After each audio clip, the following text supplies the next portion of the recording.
All right. Well, welcome everybody. My name is Garrett Ruchinsky. I am the Director of Engagement here at City of Refuge, and we are so excited for you to join us for quarter two update, our catch up that we have here. So, we got a lot of fun stuff packed for today. And of course, if you have questions along the way, don't feel embarrassed or afraid to send those in the chat. We will work those into the agenda as we have today. And so send those on in. And without further ado, I want to introduce to everybody again our awesome executive director, Debbie Beal. Debbie's been with us for more than 3 years, has made such an important impact, and we are so excited to hear from her. So, Debbie, go ahead and take it away. Hey all, thank you so much for being here. As many of you are aware, City of Refuge is in a pretty interesting space and time. We're growing while simultaneously needing to raise the funds to sustain what we've already started. For all of us, for all time, the future is really uncertain, but with nonprofit organizations, the future is generally a little bit more uncertain. As entities that rely primarily on generosity and goodwill or grants, we often have less control over our long-term viability. As a result, most nonprofits are working hard to diversify their revenue sources, and City of Refuge has been no exception. We've always existed with some sort of business revenue with the goal of bringing money back into our refugee care and programs. Initially, some of you may remember Safi Sana, a cleaning company that we had started, and we also had garage sales. But now we actually have City Boutique, City Cuisine, and eventually, and hopefully, City Preschool will also be self-sustainable. Those initiatives, while they're generating income, they also serve another purpose. They are also very much in line with our mission of empowering others. In order to launch some of those initiatives and even our entire empowerment team and development programs, we've relied on federal funding to help us get started. The right opportunity came at the right time. These specific dollars always had an expiration date, but we leaned into them pretty heavily to help us hire the right team and to develop these programs. Unfortunately, that expiration date appears to be sooner than we were originally anticipating. What would have been 18 more months is now 6 months away. Our diversifying efforts are now more urgent, more intense, because we believe that what we've built is worth holding on to. We believe that what we've built is truly changing lives. We believe that it's giving refugees the tools and the resources they need inside the context of meaningful relationships to truly thrive here in America. And so you may have heard us ask for this, and we're going to keep asking, but we're looking for 1,000 folks in our community to help make up the difference.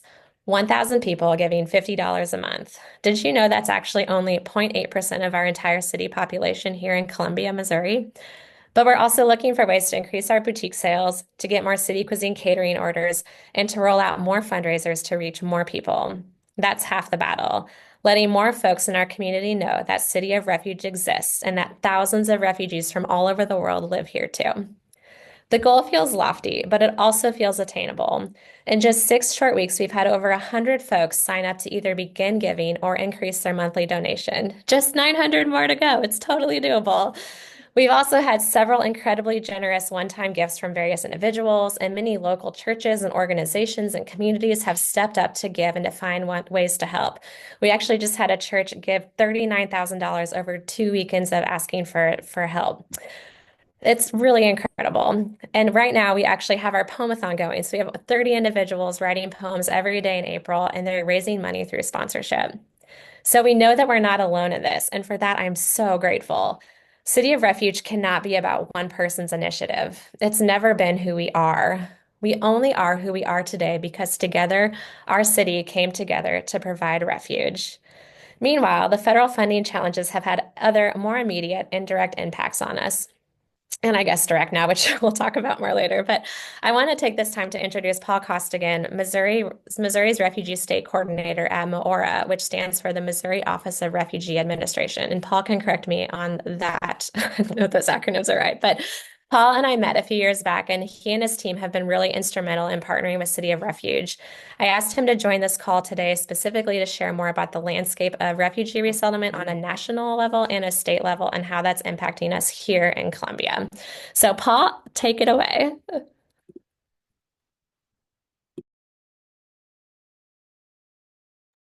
we go.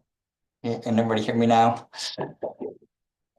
All right. Thank you, everybody, and thanks, Debbie, and your staff for inviting me.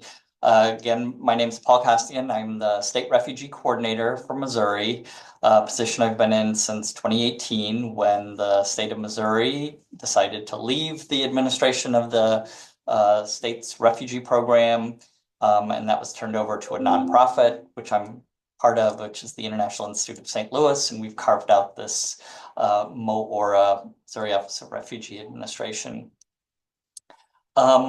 Tell you a little bit about MOORA. It is, like I said, we knew that this was happening in 2017 when the state announced they were leaving, and then in 2018 we officially became what's called the replacement designee for the state of Missouri. And so we essentially were asked to replace the state in doing the statewide refugee program. Again, we're an autonomous office within the International Institute of St. Louis. That's the replacement designee, but the Missouri Office of Refugee Administration is the one that's kind of getting their hands dirty and doing all the work. We have a staff of 11, and with most of our staff being in St. Louis, but we also have a staff member in Kansas City and one in nearby New Bloomfield, which is Sean, who's our manager of our refugee school impact program. So some of the things that we do include providing resources and trainings to our subcontractors, support those agencies in whatever they need, and then make sure that the agencies are focusing on that early self-sufficiency. The programs that we run listed here on the screen include refugee cash assistance, which has been historically 12 months of cash assistance for new refugee arrivals, refugee support services, which is employment related and self-sufficiency programming, services to older refugees, youth mentoring, refugee school impact, which I just mentioned.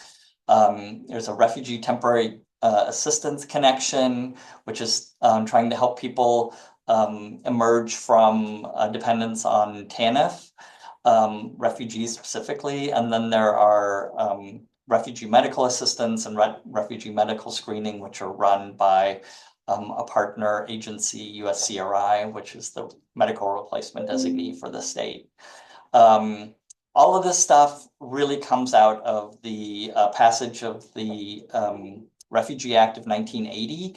That's when the federal government really standardized refugee programs, and we've been following kind of those guidelines and things like that ever since. And just a real quick update too for everyone, but just wanted to give you the definition of what a refugee is, because the language gets thrown around a lot. It's someone who's been forced to flee his or her country due to because of persecution, war, or violence.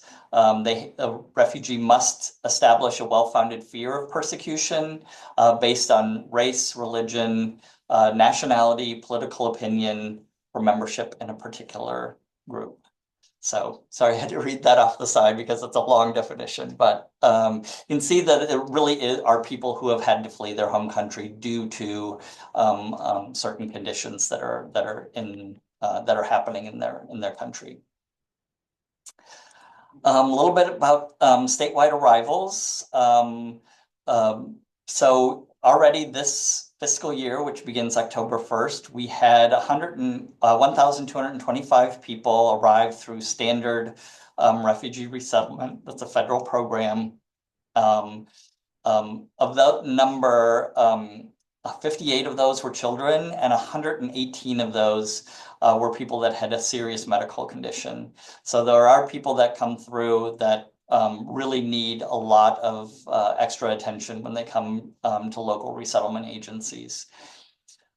We had expected and anticipated and budgeted for 5,366 to come in FY25. but that number is going to be reduced as of January 20th, there haven't been any new refugee arrivals. So we'll figure out what our expectations are. There still may be some arrivals throughout the rest of the year. We just don't know yet.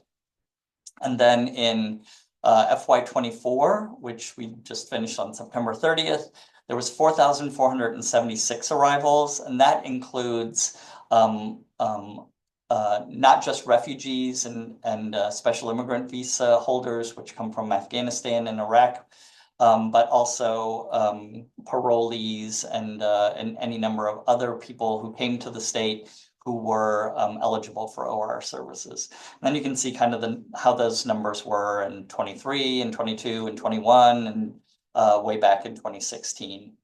Nationally in 2024, there was 100,034 refugee arrivals, which was the largest number that we've had in 30 years. So it was a really very busy year in 2024 with refugee arrivals coming into the country, and then Missouri got that portion, 4,400 of those. So there's been a lot of national news since the new administration took over, and really has put its thumbprint on the nation's refugee program.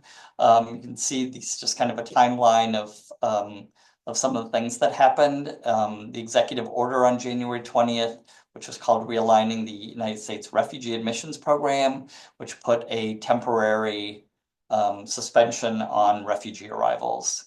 And then a few days later, we had the State Department pause federal aid, foreign aid, and that actually put a stop work order on existing grants and contracts, which impeded our ability to access federal funds that we end up distributing to local resettlement agencies around the state for the work that they're doing. Then on February 27th, then there was the pause in grants, loans, and other financial assistance via memo. 2 days later, that memo was rescinded, and we were able to then get access to our funds and have been so far, knock on wood on that, able to access the federal funds that were promised to the state so that we can reimburse agencies for the work that they're doing on behalf of refugees. And then on the 27th of February, State Department terminated its grants with the national resettlement agencies, and so that closed out any capacity for those national agencies. There's 10 national agencies that work with local affiliates across the country, and they were unable to fulfill their obligations for what was called reception and placement, which funds the first 90 days of resettlement.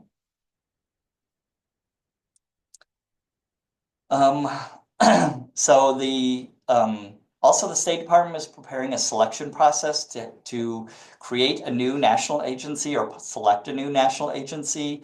So they're preparing proposals for a national agency to do the resettlement program. Like I said before, there was 10 before, and so it looks like the State Department, which runs that program, is intending to pick one that will do all of the refugee resettlement across the country, and then provide local resettlement agencies new families that will be coming. So we'll see how long that search lasts, and what the outcomes of that is. But the state, the federal, the courts have ordered the federal government to resume U.S. refugee admissions, but there have not been any arrivals since then. There's been a lot of work done on in overseas processing that would prevent any new arrivals from coming. But like I said, that there are lawsuits that are pending, and hopefully, if those lawsuits go through, then some of those folks who were waiting to arrive or travel to the United States will be allowed to travel and then come to the United States where they would seek safety and security in opposition to where they were coming from, the countries that they were coming from. So we will see. We'll see about that too. I mean, there's a lot of we'll see. Um, so recently in March, the federal government issued an executive, well, it wasn't an executive order, it was a policy letter indicating that refugee cash assistance, which had been 12 months of direct cash assistance, will be cut to 4 months. And that will take place as of May 5th of 2025. So anybody whose eligibility falls after May 5th of 2025 will be eligible for refugee cash assistance, but only for a 4-month period. And then a new policy letter that was issued also in March says that ORR, the Office of Refugee Resettlement, which is part of the Department of Health and Human Services, will no longer be providing nonprofit agency replacement designees with RSS funding beginning in FY26, meaning the work that we've been doing on behalf of the state and providing funds around the state will now be, by this proclamation, will be going back to the state of Missouri, even though the state of Missouri has said that they don't want it and had given it up back in 2018. So, my office and the state and ORR are all working together to try to see how this is going to function. We are not alone. There are 14 replacement designees around the country, and they're also trying to figure out what this is going to be, what's going to happen with the federal funding. It's also unclear whether the federal funding is if they intend that the federal funding starting in fiscal year 26 will go back to the state, or previous year's funding, which we still maintain because we have 2 and 3 year spend outs from former years. So a lot of questions that the state has, a lot of questions that we have, and not a lot of answers that are coming from the federal government at this point. But rest assured that we will be involved in some way or another. Local resettlement agencies around the state, we have resettlement agencies, 2 in St. Louis, 2 in Kansas City, 1 each in Springfield and in Joplin. But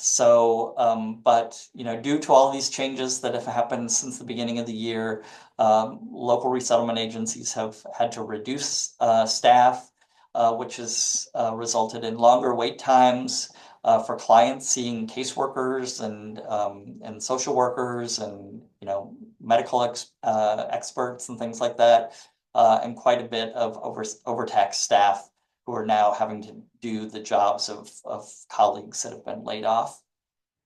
As you probably know, Catholic Charities of Central and Northern Missouri is no longer providing refugee services as of the end of last month. And we are happy that City of Refuge is stepping in to provide services for some of those programs that originally were contracted out to Catholic Charities. So, as of there was a month of overlap. So as of March 1st, City of Refuge is providing services through our RSS program, Refugee Support Services. refugee cash assistance and the refugee temporary assistance connections program that I talked a little bit about earlier. And so that is for all refugee eligible families throughout the Columbia area. Lots of agencies are also, as Debbie was mentioning at the beginning, are focusing on private funding. The federal funding that we've been receiving over the last few years is just not as stable as it once was. And so all agencies across the country that are providing refugee services are looking at private funders to help stabilize the work that they do. And just a little bit of information here too is that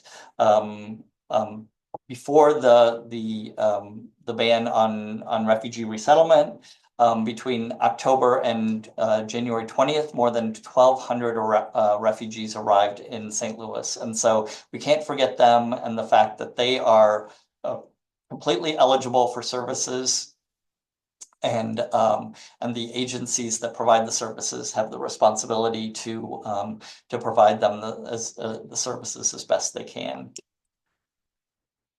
And then last but not least is what we're expecting.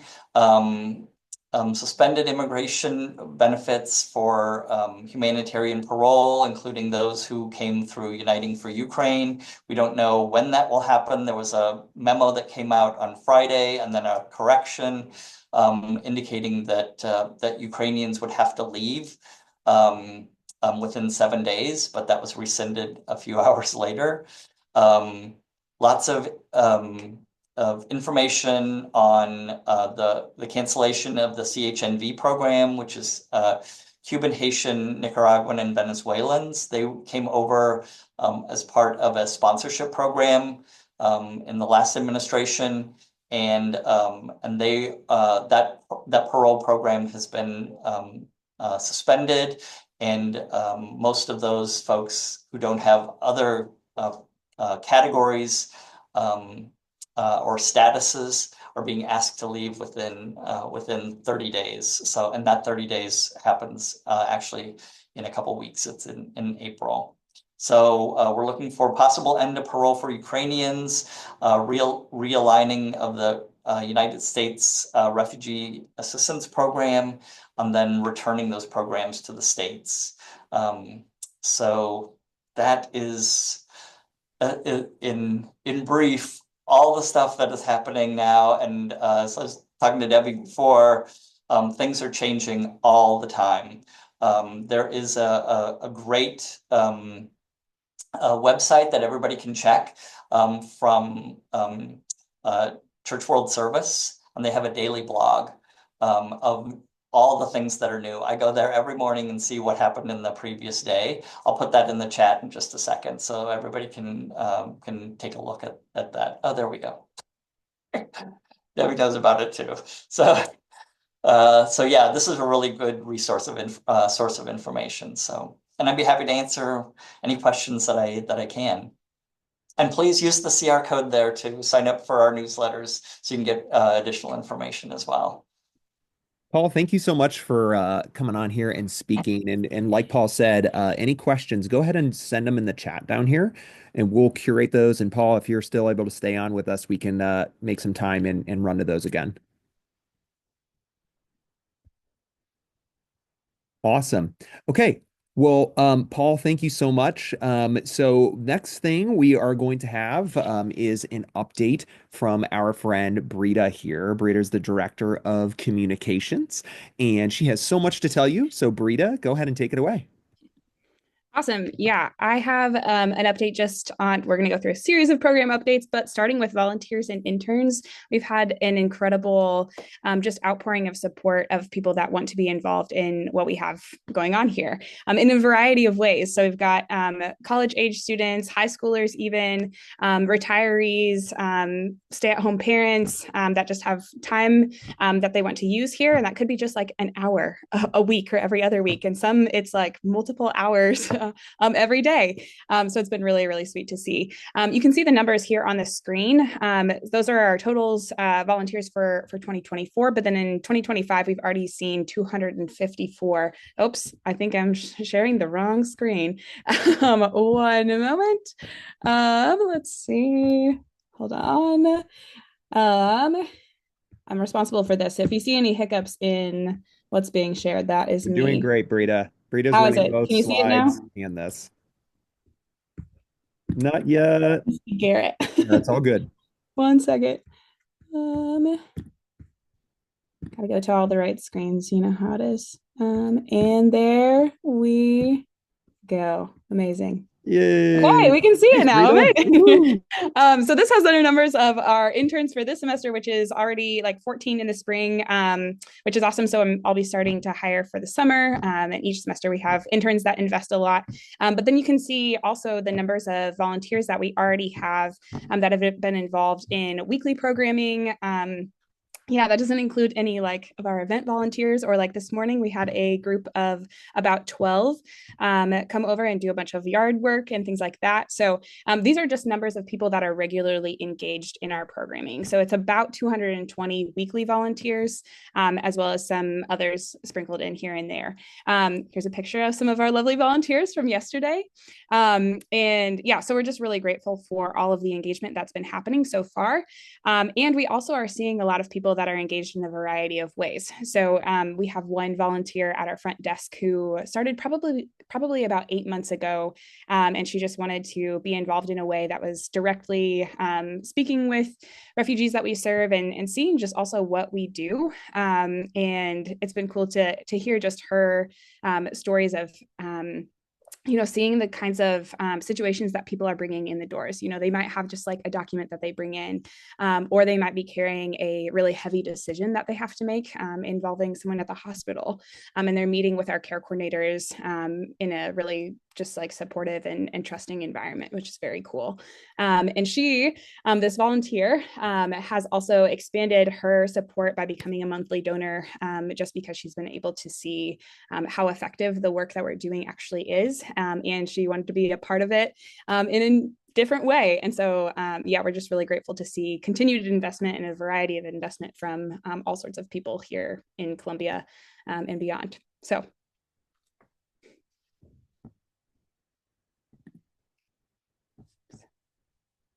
Awesome. Thank you so much, Brita. We appreciate you. Next, we're going to go over to Candace. Just a reminder, throw your questions in the chat. And Candace is the Director of Education here and City Preschool. Candace, take it away. All right. Hello, everyone. Happy Wednesday. Thank you so much for joining us today. We're glad to be able to bring you some updates. I'm going to talk briefly first about City Preschool.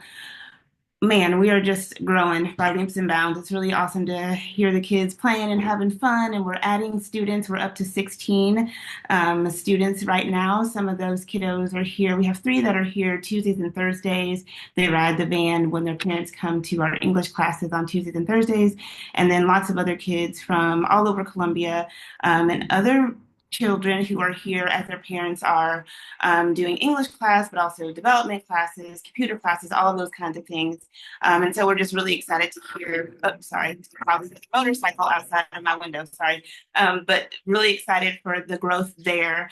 Speaking of growth, we are also expanding our program so that we can serve kids in the summer this summer. So we'll have a couple weeks between this session and our summer session, but we will start again on June 2nd. You can see some information on the screen and also check out our website for more information about times and prices and all of those kinds of things. So please be sure to spread the word.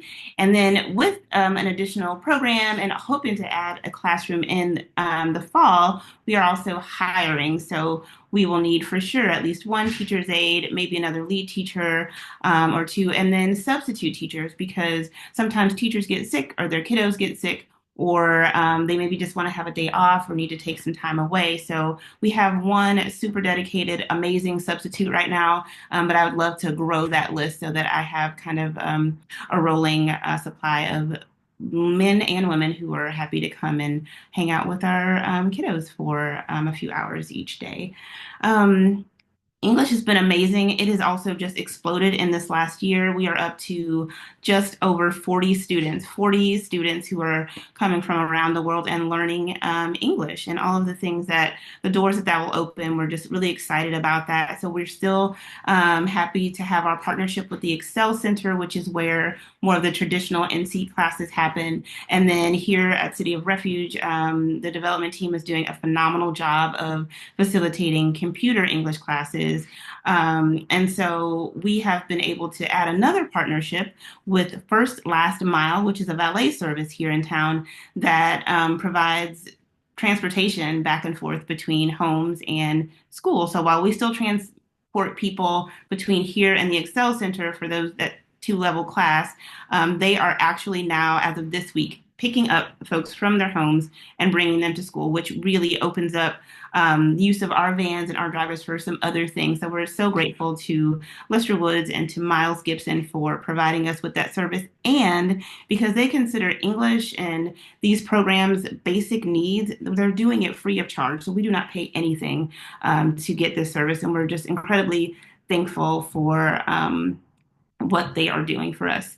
I was talking this morning, I'll just leave you real quickly with this just really fun thing that happened this morning. I was talking to a mom this morning. She's actually, her daughter is in this picture, and she was wanting to, get her little girl set up for summer programming. And we were talking about the deposit and all of those things. And as she's reaching into her purse, I noticed her hands, and she's got this really beautiful henna that has been done, and also her nails are just so pretty. And so I said her name, and I was like, "Did you get your nails done?"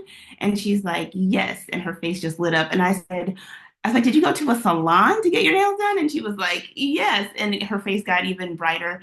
And in that moment, all I could think, I'm gonna try not to cry here. All I could think was of all of the things that she had to learn, that she had, like the skills she had to employ, the things that she had to overcome to come from a refugee camp in South Sudan to Columbia, Missouri, learning English, being able to get her kids to school, being able to get back and forth between her home and this place where she'd set up an appointment, being able to communicate with the people who were there, being able to pay all of those things that went into her having this honestly a little piece of like luxury for herself. And when we say we are here, to support and empower our refugee community, that is what we mean. It's not just about survival, but it's about thriving. And so we just thank you so much for all that you do to help us in our mission. Beautiful story there, Candace. Thank you so much for sharing. Our next folks who are going to be talking, we've got David Eccles. David Eccles is the Director of Refugee Development. And David's going to tell us a little bit more about what he's got going on. It's a lot of stuff. So, David? Hey, everybody. So yeah, we have had quite the eventful quarter. In addition to all of the usual things we've been doing and some of our what I thought were ambitious plans at the start have expanded a bit more than we expected with the new programs that we're bringing in from Catholic Charities. Those programs are now falling under the Department of Refugee Development. The reason for this being, as we looked at are we going to take these programs on? We really had to ask the question, does this fit within the mission of what we're doing and where we're headed for the year? And it was a pretty simple answer, actually, when it came down to it was, yeah, we need to be doing this. It fits with what we're doing. It fits it within the bounds of what, of development and what we're trying to accomplish to help people become self-sufficient and really thrive here, as Candace just said.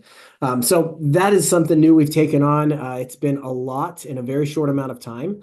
We had just a few short weeks to go from learning what the programs are to finding the right people, getting them hired, onboarded, and starting this program. And by the grace of God, we've somehow managed to do all of that in a very short amount of time. And it's been really exciting to watch as this program's already starting. We're already having people coming in and meeting with their case managers. Thankfully, these programs come with their own funding, so we've been able to hire 4 new individuals to do that. So I want to introduce you to them. You can't necessarily see them right now, but somewhere they're on there. They can wave as if you look through your little pictures there. So we were able to hire Solomon, Jackson, Eric, and Daniel. Solomon Hedera is going to be he is our data support specialist. The other three are case managers for each of these programs. Solomon, Eric, and Jackson all came to us from Catholic Charities. They had already been working on some of these programs, so that has been invaluable to us getting started so quickly, is they already know what they're doing and they're able to kind of pick it up from there. Daniel is new to this role, but he is not new to the field. He has been serving his Burmese community for a long time, and he's been like a real strong ally of ours here. We're all very used to seeing him around here. We all love him, and it's great to have him on board in an official capacity at this point. So we're really excited about these four new people who are here to work with us. They all four come from a refugee background, so they come with a level of understanding and empathy that can only be gained from having walked this journey. And so we're just blessed to have them on board. I mean, they're all four such wonderful people. I feel like our organization's better just having them in the building 5 days a week. So really excited to see where this goes. This fits very much into our big picture of being as holistic as possible. And how can we better serve people holistically? I think this is going to be a really great addition to what we're doing. But it has kept us quite busy. As for the other areas of focus we have, I'll just run you through a couple of those. One is our culinary program, which has launched cooking classes now, and those are officially going. We have a full class of 10, 11 students who meet once a week. Sacred Heart Catholic Church has been very gracious to give us the use of their kitchen once a week. We go over there. Everyone learns some new cooking skills. They learn how to cook some American dishes. They learn some important skills for, professional skills as far as cooking in a commercial kitchen. They get a vocabulary list, so they're increasing their English, and then they get to share a meal together. And so you've got people from all different countries sharing this American meal they just cooked together. And then when they're done, they've cooked enough that that meal is actually being carried over to our youth program. Our high schoolers get off of school, they come over hungry, and they get a nice meal prepared for them each week. And they've really been enjoying the different things. And they've cooked everything from like as simple as burgers or chicken Alfredo to ratatouille. So that's been a lot of fun to watch them learn these new skills and just enjoy that time together. Our driving program, you can see a picture there. Vivi sort of helping some people figure out how to parallel park. But that's going really well. It's always the best part of the driving program to me is getting those text messages that say, I got my license, or Vivi posting the picture of somebody holding up their papers going, hey, look, I got, we got it. My favorite so far came from one of our volunteers, Diane. She was working with one woman from Eritrea who had been here for quite some time but hadn't had her license. And then I just got a picture one day from Diane, and it was a picture of her at this woman's house with her family, and they were all there together smiling, and they had a cake with a car on it, said congratulations, and they were just celebrating. And I just thought it was such a nice picture of, to see how this went, how quickly it went from, I know how to drive and I've got a little extra time, I can teach someone, to very naturally becoming two people with a very strong, relationship that's meaningful to each. And so it was a nice moment to just see what can be accomplished through volunteering. So that leads us to our buddy program, which is really all about that. The whole program is about taking a volunteer, connecting them with a refugee or a refugee family, and encouraging a relationship. And that relationship becomes a connection within the community, a better, deeper connection to the city of Columbia and the community that's here. And that can look like just about anything, but it's been a huge part of helping people resettle and also just start to thrive here. And so we've been really excited about that. And I will tell you, numbers are not, I didn't want to get into numbers too much, but this is kind of exciting. Our goal for 2025 was to hit 100 buddies partnerships. And we're already at over 90. And I just found out yesterday we have over 100 buddies volunteers now that we're still trying to pair. So here we are in the first quarter already hitting our target. So we're pretty excited about that as well. So that's a testament to both the hard work that Aaron Finkel's been putting in over that program, but also to all of you, this community and the way you guys have come around to make sure that Columbia is really a city of refuge for those around here. So thank you very much. Thanks for being here and for being a part of what we're doing. Thank you, David. Next up, we have Barry. Barry is our Director of Refugee Care. Barry's been around for quite some time and helped us with all things care coordination. So, Barry, take it away. Okay, now, am I on? All right. Hi, everybody. Glad that you're with us today. We are, every quarter when we have a quarterly update, we're basically continuing the day-to-day care this quarter and the last since City Refuge began with the same things that they need everything from when they first arrive here to Columbia, and then on an ongoing basis, the day-to-day needs with basic needs, jobs, housing, medical needs, transportation, social benefits, legal needs, all of which is done. And we continue to emphasize every day the importance of it all being done under the umbrella of relationship. The years that we've been around, and every quarter we gain new incredible relationships with people. That's the basis of what we work from, and we'll continue to do so. And really, I think with the incredible growth, and I feel like as one of the OGs and been here a long time, I can just tell everybody out there that the growth, the expansion, the new things going on, the new programs and classes, and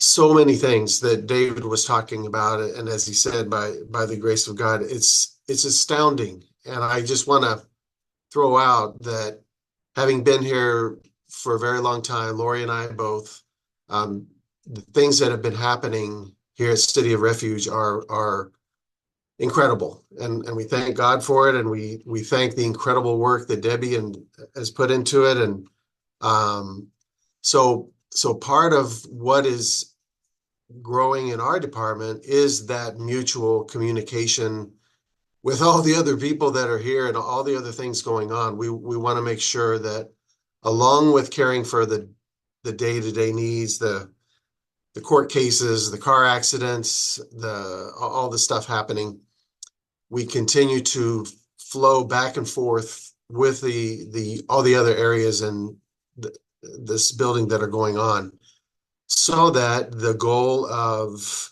as Candace said, not just surviving but thriving and contributing and giving back as they do so much will continue.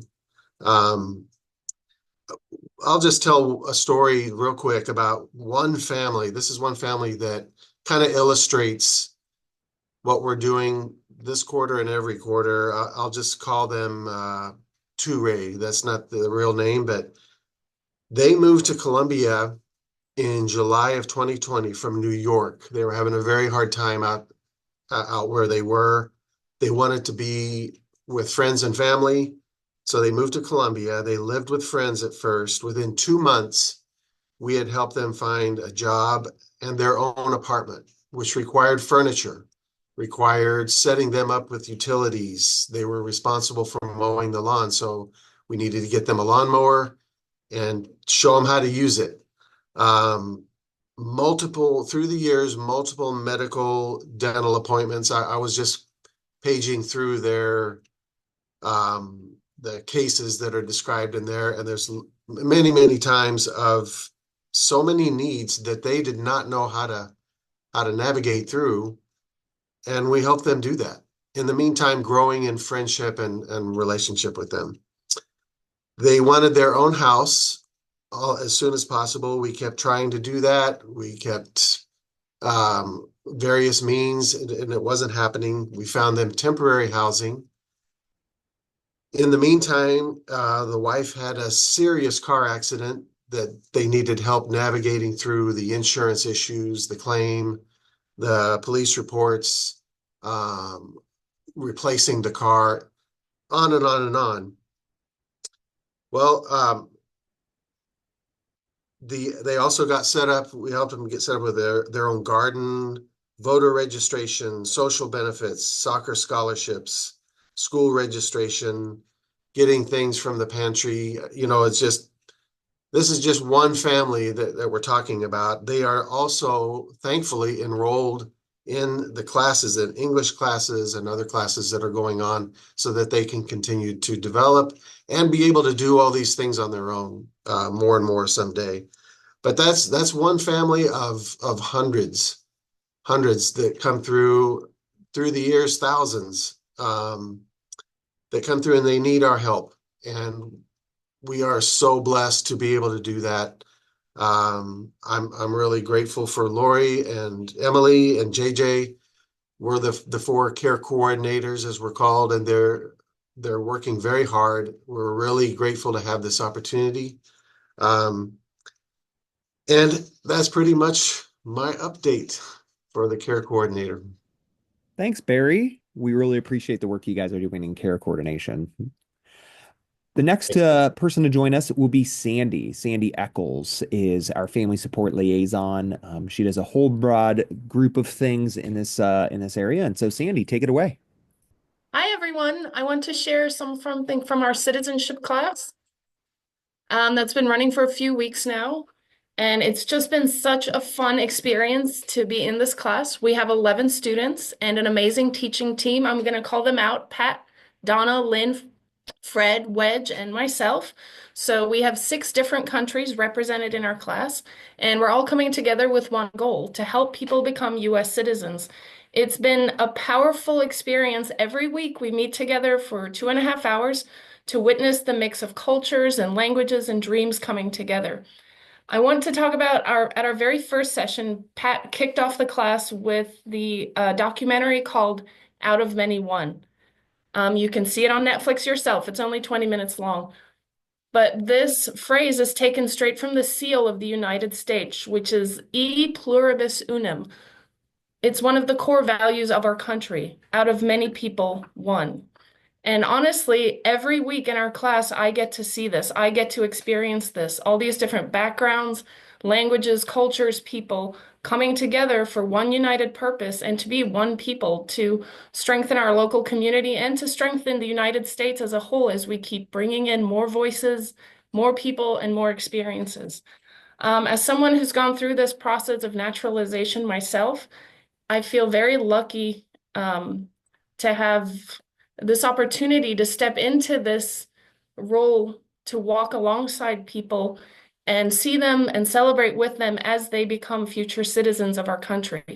I also want to say thank you to everyone who has supported this work, and hope that some of you who are not yet supporters will join us, so it can continue to help more people come all the way from refugees, where they lose everything, and come to this country not because they want to, but because they're running for their lives, all the way to celebrating with them as they take their oaths and become U.S. citizens. Thank you. Thank you so much, Sandy. Next up, we've got Sarah Justice, our basic needs coordinator. Hi, everybody. I'm Sarah. I'm the Basic Needs Program Manager here at City of Refuge. The Basic Needs Program offers our refugee friends various means of support through our food pantry, our wardrobe to provide clothing, and our basic needs closet that provides essential personal and household care items. We also put together health clinics for our refugee friends, and our most recent health clinic was this past Saturday on April 5th. Our 3 health interns, along with a team of volunteers from the MU student chapter of Doctors Without Borders, helped us put on this clinic. This clinic's focus was on dental, hearing, and vision screenings. We partnered with Broadway Dental and Georgetown Dental to provide free oral exams, x-rays, and to schedule follow-up care, and the Scholar Clinic to provide free hearing and vision screenings.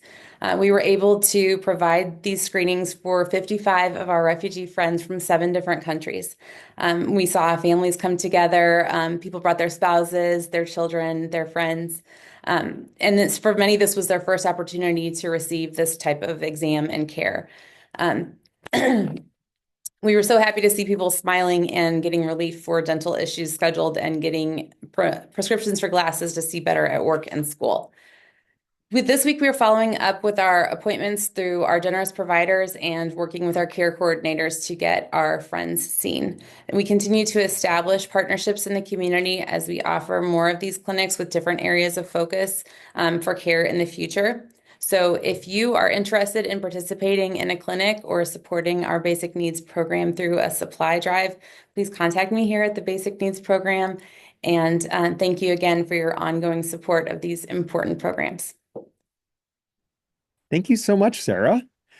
Next up, we have Kelly Dubinsky. Kelly is our Director of Operations, which entitles a lot of things here. So go ahead, Kelly, tell us a little bit more about what you got going on.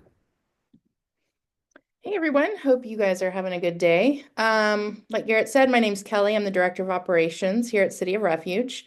I oversee City Boutique, City Cuisine. I help to keep the City of Refuge building open and safe for business and work directly with the Artisan Program on a couple different levels.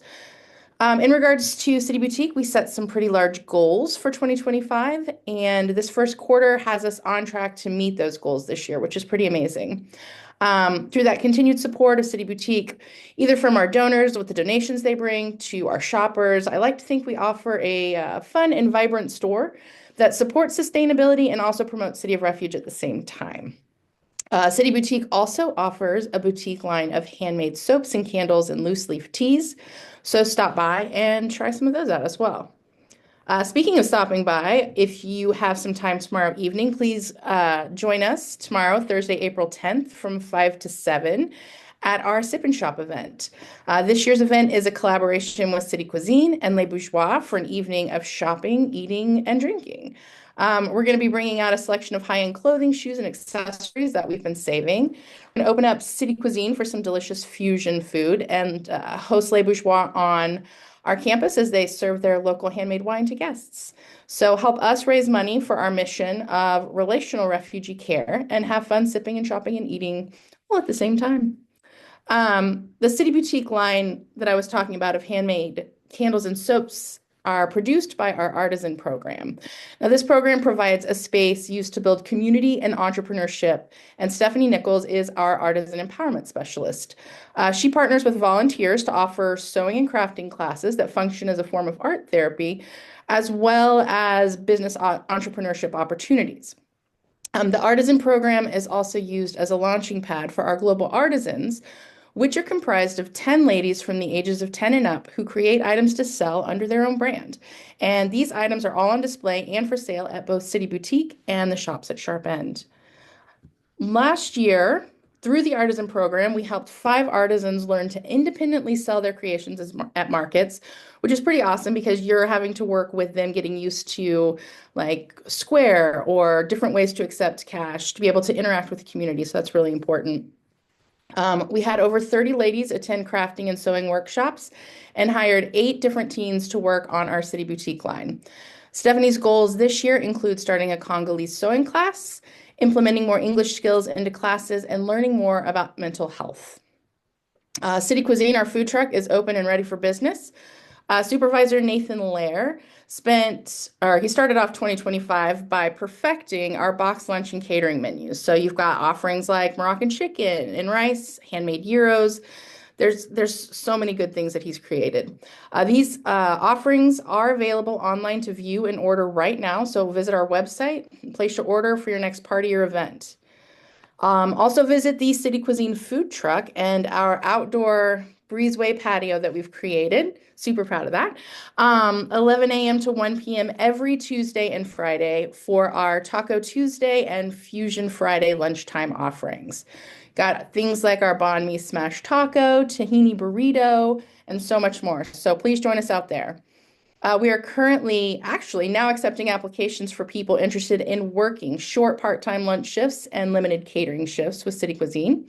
So if you know anybody who's interested, have them email Chef Nathan Lear, and all of that information is available online on our website.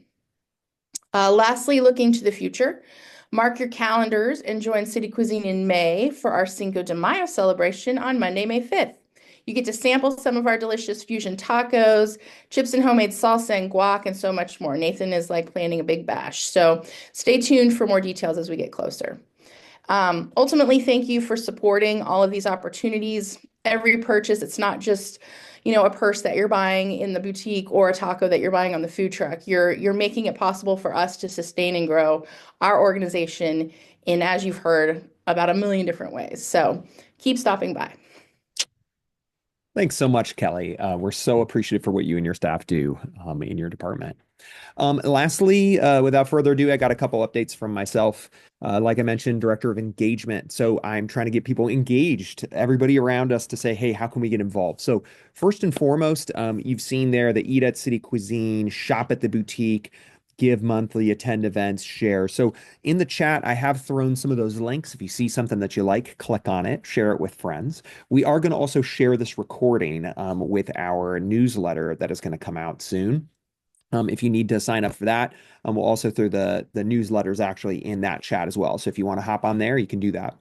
Lastly, really, really important sponsorships. You can see in the corner here this opportunity. If you have a business, there's a couple notable places. Bank of Missouri, for instance, the Crossing, Rattless Tree and Stump Removal, places like that who have really stepped forward and said, "Hey, we want to sponsor." It's a great way to get marketing out about your organization, and in turn comes with signage, golf teams, different things, ads in a booklet that people get when they come to our events. And so we're really excited about that. If you have questions, you could reach out to me or just go to our website. I have that link in there, and I also included the file for sponsorship.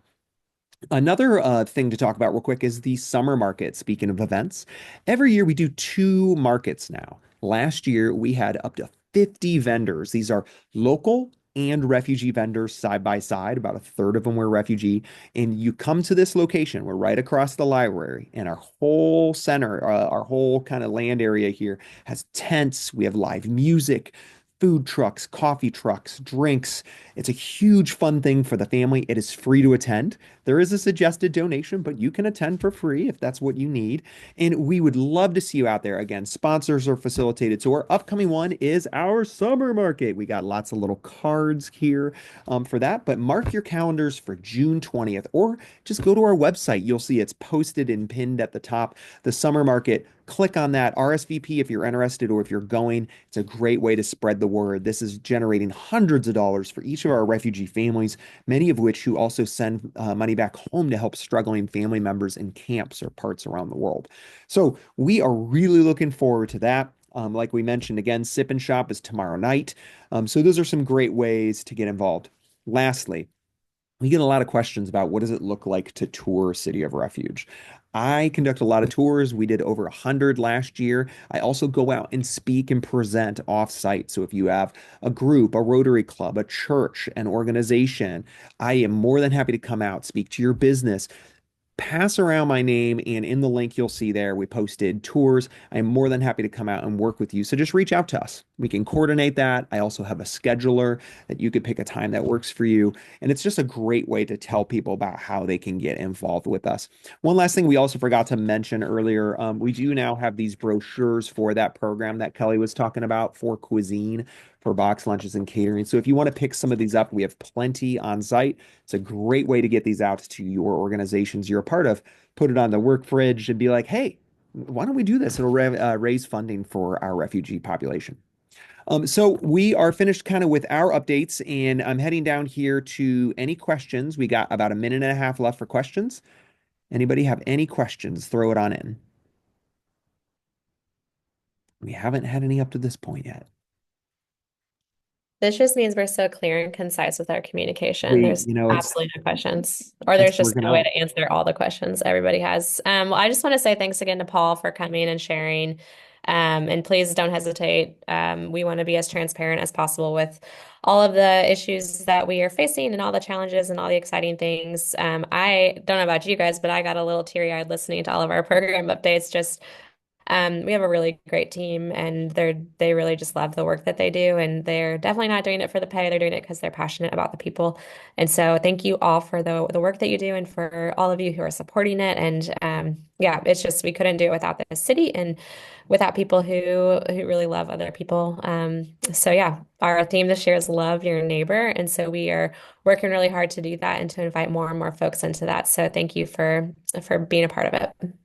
Thank you, everybody, for joining us. And if we don't see you at any of their events, we will see you in July for quarter three. Take care.